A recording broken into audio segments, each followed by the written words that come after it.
réservoir yi war a mën a yor di ko roose suñ borom itam indil ñu am ndoxam loolu yaakaar da cay mën a juddoo kon ñuy ñaan yaakaar jooju dara bañ cee yàkkeeku ba li ñuy séntu ci bés bi rek ñu am ci lu kawe suñ njort kon sur ces images ñi ngi gis njiitu réew mi di le président Bassirou Diomaye Diakhar Faye ak kilifa yi nga xam ne itam ñoom la àndal ak kilifa yi ñu fi fekk itam ñu wàcc ndànk nuyoonte ak ñi nga xam ne itam ñoom la ñu war a nuyoonteel ñu teeru leen itam gàttandu leen saafonte ak ñoom buñ jógee ci loolu mu daal di yegg fi nga xam ne itam foofee la ñu war a mën a jëmbate garab gi ñu xamal nañ ne sànq itam ne incha allah ak ñaan mooy jiit ci lu nekk dinañuy ñaan ngir ñaan suñu borom mu barkeele li ñuy def ngir ñaan suñu borom itam garab gii ñu fiy jëmbat ak garab yi ñuy jëmbat mu am fi ay ati at am fi njariñ am itam loo xam ne itam lu mu mën a indil réew mi la te ñu ànd ko ak garab gi ànd ko ak ñi nga xam itam ñoom ñoo ko fi jëmbat ba ñeneen itam fekk ko fi loolu doon loo xam itam luy jaral askan wi lay doon kon daal loolu mooy itte ji loolu mooy taxawaay bi loolu mooy itam tànk yi nga xam ne nii moom la ñuy dox fi kilifa réew mi nag mi ngi noonu moom président Bassirou Diomaye Diakhar Faye ci ko li muy nuyoonteel di ministre de l'environnement gouverneur Njaareem ndax moom nag moom mooy jiite région bu Njaareem ak maire yi nga xam itam ñoom ñoo fi nekk loolu mooy waral rek ak ki nga xam ne moo doon Serigne Bassirou Serigne Abdou Khadre bi nga xam ne nii su yore maa su yoon bi ñi nga xam itam moom la kii nga xam ne moo fi toog toogaayu Cheikhul Khadim Serigne Mouhamadou Mountakha moom Serigne Mouhamadou Bachir ñaan suñu borom yàggal ko fi lool itam te mu ànd ak wér lool itam ci liggéey bi te ñu ànd ko ak moom la yebal ngir mu teeru kilifa bu mag gi nga xam ne itam moom la suñu borom teg ci bopp réew mi moom lay nuyonteel noonu ak sang su baax si ma fi àndal di siyaaranteeg ñoom di ndokkalanteeg ñoom di itam saafonte ak ñoom ci li nga xam ne nii moom moo doon taxawaay bi ci li nga xam ne itam moo doon bés bi ci li nga xam ne itam moo doon bëgg yi dëkk bi di Touba saa suy am gan yi nga xam ne itam moom la suñu borom dénk dëkk bi di Touba day yebal ñi ma war a yebal ngeen teeral ko ganam googu fonkal ko ganam googu siyaaral ko ganam googu itam dalal ganam googu loolu mooy aada ji ñu fi fekk loolu mooy warma ji ñu fi fekk loolu mooy sutura siñ fi fekk mooy njàngale mi ñu fi fekk mooy xam-xam bi ñu fi fekk te ku nekk itam man cee amul mbind ndax gan moom day doon koo xam itam ku ñu war a sagal la day doon koo xam itam ku ñu war a wormaal la dañu war a itam ku ñu war a jox dayo la kon loolu mooy itti ji nga xam ne tey ji moom moo doon lañ fiy taxaw ci dëkk kon nag dañ leen di bàyyi rek ngeen dund ambiance bi nga xam ne moom la ñuy gis noonu xam naa ne mbooloo fi nekk nag bëgg nañ ci gis njiitu réew mi moo war itam ndeysaan soxna yaa ngi noonu di ko wane itam mbégte moo xam ne am nañ ko ci kawam di yëkkati turam loolu yëpp di wane itam daanaka téye guñ ko téye ak jàpp guñ ko jàpp ak rafetlu guñ ñu rafetlu itam lii doon teew gi mu teew fii c'est des poignées de main extrêmement chaleureuses entre le chef de l'État et cette délégation-là qui est venue l'accueillir ici dans la ville sainte de Touba pour témoigner au chef de l'État toute leur gratitude, toute leur reconnaissance et toute leur satisfaction avec l'honneur que le chef de l'État a fait à cette ville sainte en désignant Touba pour que cette ville sainte abrite cette cérémonie ô combien importante qui est la cérémonie de la journée de l'arbre et cette année c'est le manguier qui est le parent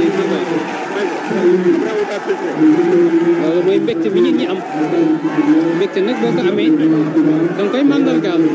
te lii nag seede la ci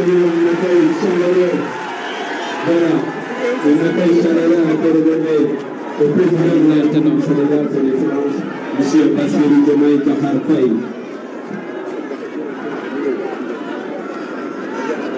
Ibrahima kon gis nga yaa ngi woon fële ca teeru ba gis nga ñiiti réew mi yaa ngi doon itam am loo xam ne itam lu am solo la loo doon leeral ci tolluwaay yi xam nga di itam ak taw bi rafet la ciy daal di am ndax ku nekk xam ne ndox moom mooy suuxat garab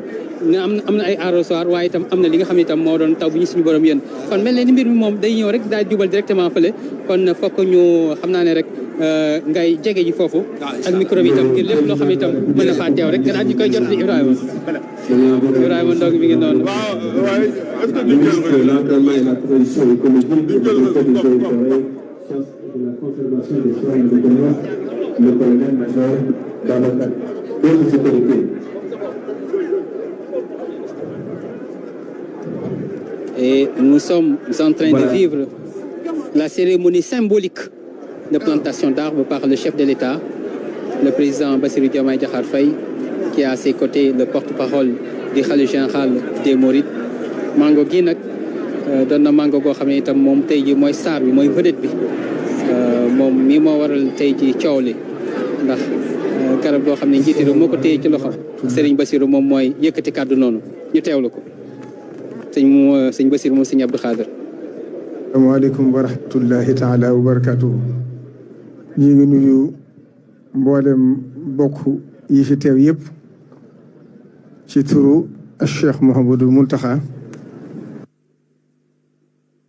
mooy alxalifatul aam li tariqatil muridiya xafidahu llahu taala wa raha di dalal ganam gi nag di président de la république Bassirou Diomaye Faye di rafetlu tànk yi nga xam ne def na ko ba ñëw fii ci Touba ngir bis bi nga xam ne ñaari bis yu daje la muy bisub mbale ak bisub jëmbatum garab kon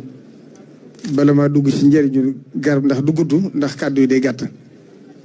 mooy jottale cantuk sëñ bi ak ngërëmam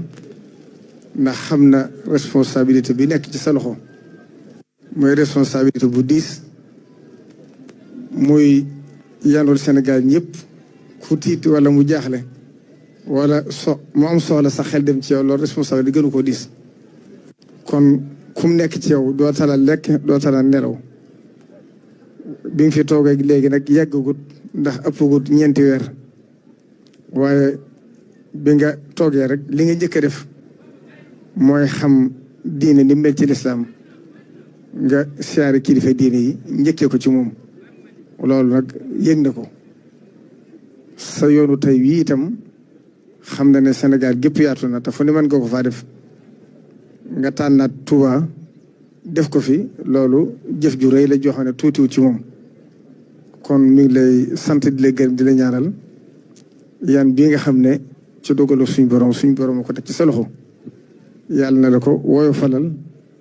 ba fa nga bëgg a yóbbu réew mi yàlla dimbale ci kattan ba nga yóbbu ko fa ndax réew dafa diis waaye suñu borom nag wa saadahu bastatan fil ilmi wal jismi wallahu yuti mulkahu man yasha kon ku mu ko jox rek dana la ko téeñal kon mi ngi lay ñaaral bu baax di rafetlu it ñëbbatu garab lii ndax garab dafa am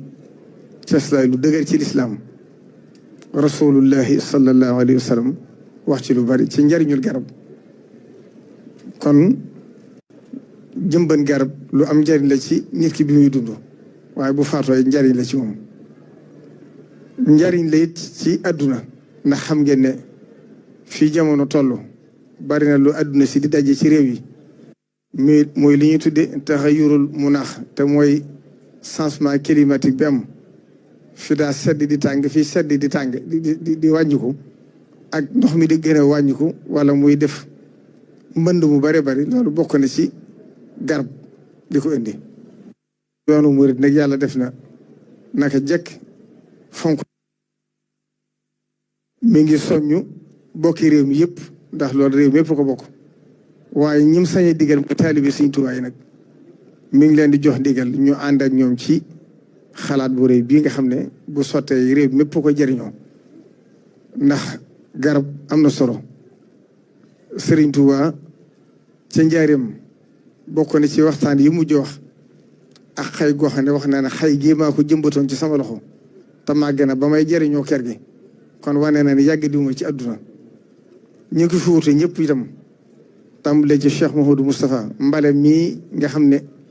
bokk na ci xalaat yi nga njëkk andi moom bi mu nekkee Serigne Touba màggat gi bu ko masaan woote li muy njëkk a def mooy woote am mbale tàmbalee ko ci boppam nag joxe misaal mooy comme nii nga def mbale mi bu ko mosanti bu ci poosam la koy def ngir wantaali bi yëpp ni ñu war a def Cheikh Mouhamadou Fadil bi mu dikkee itam noonu la ko wéyalee Touba boogo bi mu ko goree ba mu noppee daa santaane ne ni fi jëmbaatil garab Cheikh Abdoul Ahad 1976 woote ba mu woote woon góor Touba belal ngir ay tool ba mu noppee dafa wax ne booba ëppoon na téeméeri junniy garab yoo xam ne desoon na mu séddale ko réew mi ngir xam ne réew mi ko war a bokk ndax lam laajoon nit ñi dañu andi lu ko ëpp mu ne digle naa nag ne bépp taalibe bu ko man bu ne na fexe ba bundu këram mu jëmbat fa garab daan ne nag ñëpp la war waaye ñun yoru murit ñoo ci raw ndax ñun suñu der daay yàqu ci ne ñoo yàq àll bi ndax tool yi ñuy gor mu ne kon digalati naa képp koo xam ne gorati nga genn garab nga jëmbat juróomi garab kon lu wax jooja daanaka mën naa dir siwaat ba tey jii kon loolu ñi fi nekkee Sëriñ Tuubaa ñëpp Sëriñ Saaliw dégg ngeen mu wax Xelkom bi mu ko goree dafa santaane waat am jëmbat ndax loolu mooy aar suuf si mooy aar environnement bi mooy aar dundu nit ñi ndax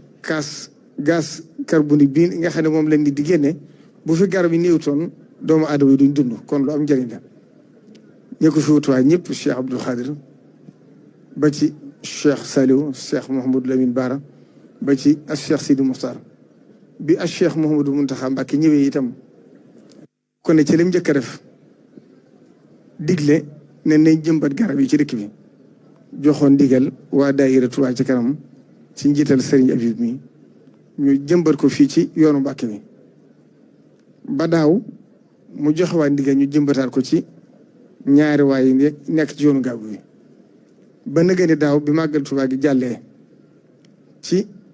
weeru gàmmu bi muy weeru septembre ci fin nawet bi la ma joxaatoon ndigal ne ma naa jox ndigal sëriñ am di sëriñ Modou Mbedd muy xalifa de Baye Fall ñu jëmbataat corniche bi te ba mu noppee itam tegoon na ci xalaat ne bu déwénee nañ fexe ba jëmbat 100 mètres bi ngir xam nañ ne loolu bokk na ci li wàññi tàngoor bi moo àndoon koog waa commune Touba Mosquée ci njiitalu sëriñ Abdoul Ahad Ka moo andi garab bi Baye Fall def ko ni ñu ko defoon kon nag bu yàlla defee nga ñëwaat tey jii kon fekkoon nga leen ci waaye lii ab soññ la soññ bi nag la ci ëpp solo mooy ñu fexe ba bu liggéey bi àggee ñu topp ko garab guñ jëmbat mu bañ a dee ndax sëñ Blaat ci biir wax ja waxoon na ne garab léppay dee doomu aadama sax dana am ñoo xam ci seen biirum ndey la ñuy dee waaye mi ngi digal garab goo xam ne jëmbat nañ ko bu dee nañ fexe ba jébbi ba mu jébbiwaat kon nag foofu la ñuy jeexale kàddu yi di sant ñëpp ku ma fàttee tudd di la jot la cantu sëñ bi ak ngërëmam di la xamal ne taalibi sëriñ Touba ak sëriñ bi seen yitte jëpp mooy Touba seen yitte jëpp mooy yoonu murit xam nañ nag ne bi nga fi toogee ba tey sa yitte jëpp jëme nga ko ci Touba jëme nga ko ci Sénégal gépp waaye cër bi nga di séddu Touba sëriñ bi xam na ko kon loolu cant ak ngërëm ak ñaanal la ndam ci li ci sa kanam rek lay def wasalaamaaleykum wa rahmatullahi taala wa barakatuh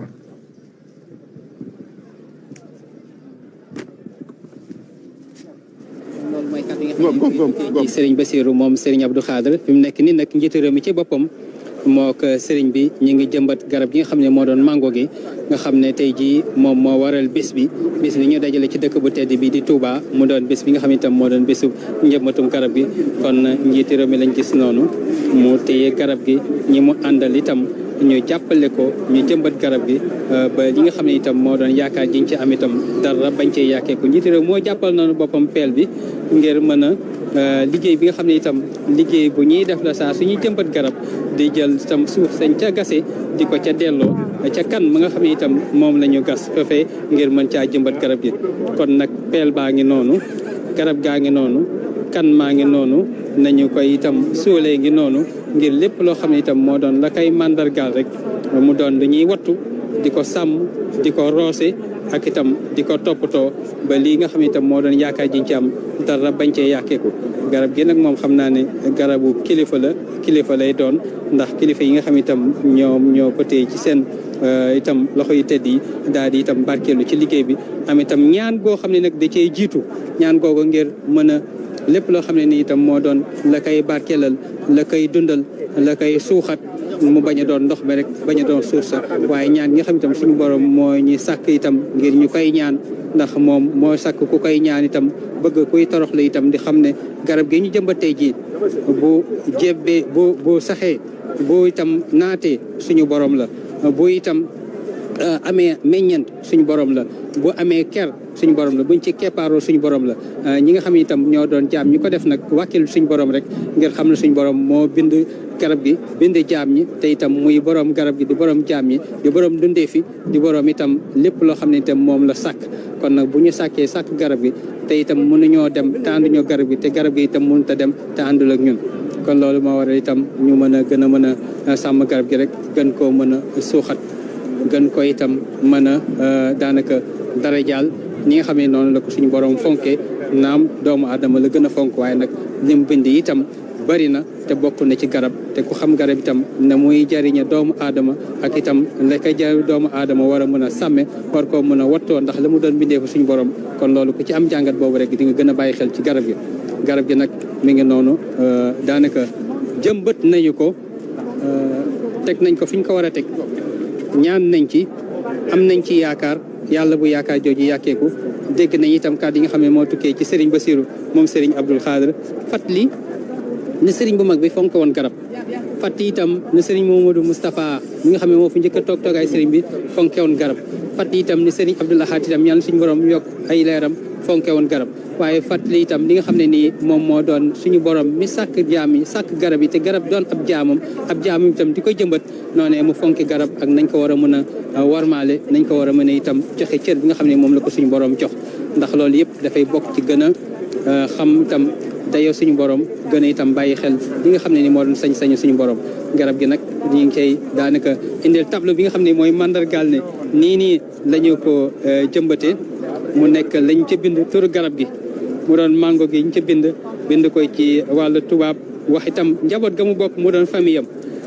wax itam ki nga xam ne moom moo ko jëmbat di président Bassirou Diomaye Diakhar Faye kañ la ko jëmbat mu doon itam ñeenti fan ci weer wi ñu nekk nii ak fi mu ko jëmbatee itam ci dëkk bi ak la nga xam ne itam moom moo doon itam jamono yam ko jëmbatee loolu yëpp kon garab gi day am carte d'identité lii moom moo doon identité garab gi njabootam ak fa nga xam ne itam noonu lañ ko taxawale loolee nag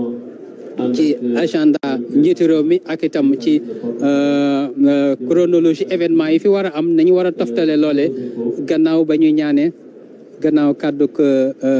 porte parole bi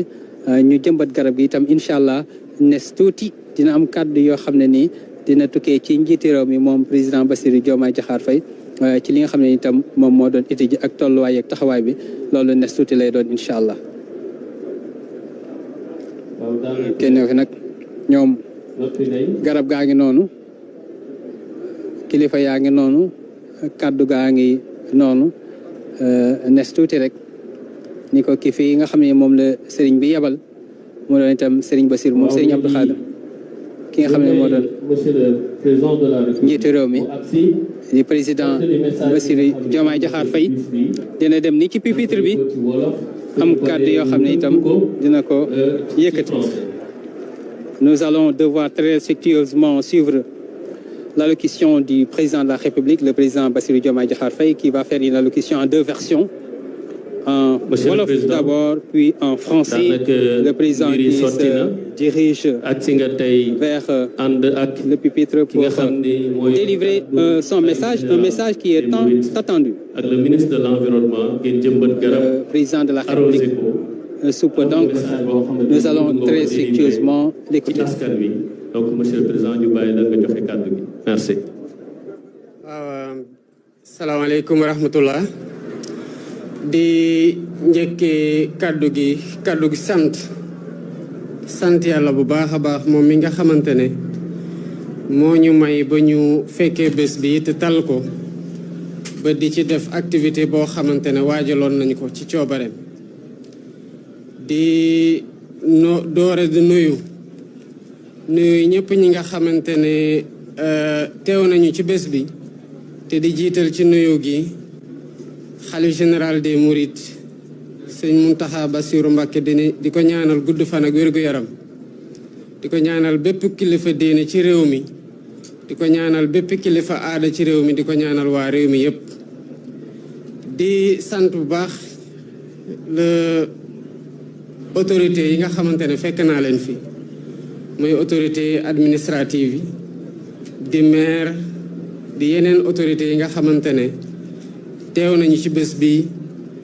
di ndokkeel di jaajëfal bu baax ministère de l'environnement ak ñëpp ñi nga xamante ne agent ministère bi lañu di jaajëfal bu baax ñi nga xamante ne am nañ taxawaay gu mucc ayib ci bés bi di beral loxo nag ñii di waa Touba ci kanam nga xam ne bokk nañ ci li gën a tax journée bi ñu doore ko fii gannaaw cër gi nga xamante ne jox nañ leen ko ci seen taxawaay ci liy jëmal dëkk bi ci kanam waaye dañoo def jàlloore ci jëmbat garab bi ma doon waxtaan ak ministre bi lan moo tax ngeen tànn Touba pour ñu doore fa reboisement bi daf ma wax ne dañoo gis fan yi ci ndigalu xalif général des Mourides sëñ Mountakha Mbacké yàlla na fi yàgg te wër waa Touba ci kanam dañoo def pépinière bu mag a mag a mag a mag wax na ma ne sax pépinière bi egg na ci 20 junni ak juróom-ñetti junni ci garab muy 28000 garab yoo xamante ne mu ngi fii ci Touba ci pépinière te ñu war ko jëmbat ñu di leen ci jaajëfal bu baax di leen wax ne lépp loo xam ne gouvernement bi mën na leen ci gunge jaare ko ci ministère de l'environnement wala yeneen ministères yi taxawaay boobu dina mat sëkk parce que li ñuy ñaax ñi nga xamante ne ñoo nekk ci communes yi rawatina communes yi nga xamante ne dafay am mbooloo gu bare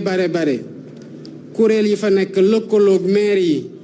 pour ñu taxawal ay pépinières yu mel ni pépinière Touba ci kanam muy pépinière boo xamante ne dañ ko jëmale ci li saxal ay garab ci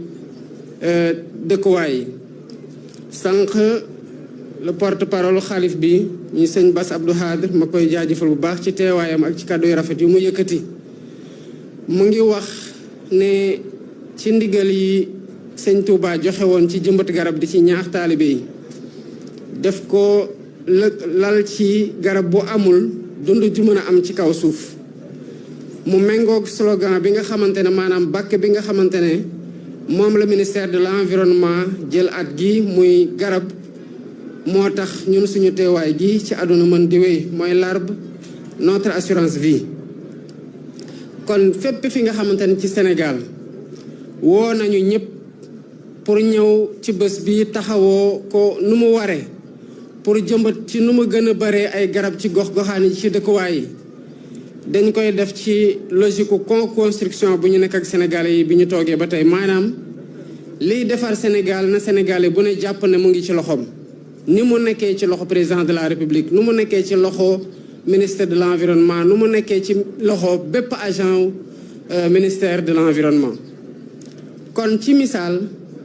ni saxal ay garab ak toppatoo leen ba ñu màgg nu mu nekkee wareef ci agent eaux et forêt noonu la nekkee wareef ci bépp citoyen Sénégal bi nga xamante ne bëgg nga di dox di gis ay garab bëgg nga booy dox ba sonn nga am foo feexloo ci ronu garab bul xaar ne garab boobu keneen moo ko war a jëmbat ba mu sotti nga ñëw toog ci suuf si waaye yow tamit da nga am cëru ak devoiru saxal ay garab di leen toppatoo 28000 arbres maanaam 20 junni ak juróom-ñett ci garab yoo xamante ne ci ren gi kese waa Touba ci kanam saxal nañu ko balaa muy am sens ñëpp ñi nga xamante ne ñoo dëkk Touba taxawoo ci li tax ñu arrosé ko ba nawet bi génnee ba garab yi mën a dund waaye ministère de l'environnement boo xoolee ci lu mu recensé yëpp ci ay garab ren gi ëpp na 5 millions juróomi millions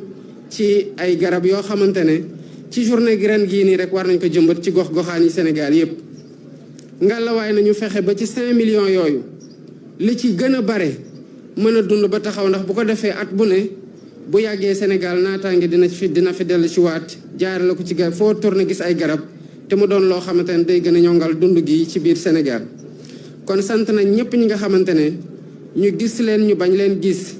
ñu dégg leen ñu bañ leen dégg wala ñoom ñu gis ñu wala ñu bañ ñoo gis ci journée bi ci suñu taxawaay ñu ngi dem di jëmbat ay garab ci moment bii ñu toll nii di ko defee Touba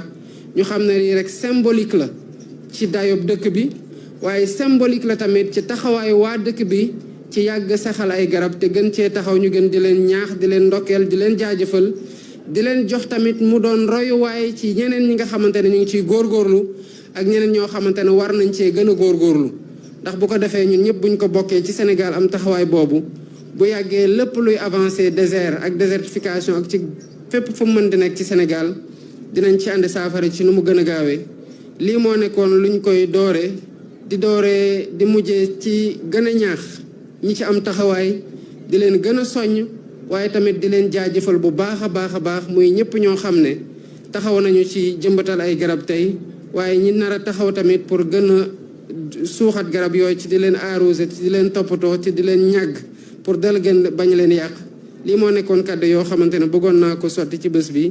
di leen sant bu baax a baax salaamaaleykum wa rahmatullah. Jërëjëf, Monsieur le Président. Un petit résumé en français, s'il vous plaît. Je voudrais d'abord rendre grâce à Dieu de nous avoir donné l'occasion d'être témoins de ce jour et de nous avoir permis de le tenir comme nous l'avions prévu depuis des mois. La journée du 4 août est une journée nationale consacrée à l'arbre au Sénégal. Cette année, le ministère de l'Environnement a décidé, parce que c'est rotatif,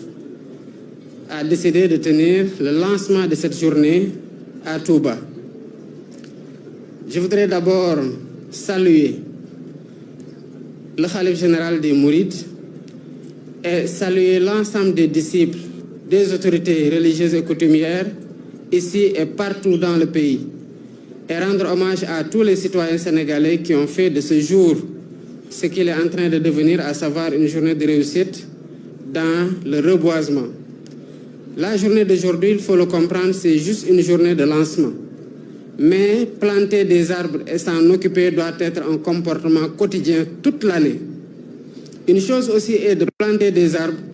une autre est de s'en occuper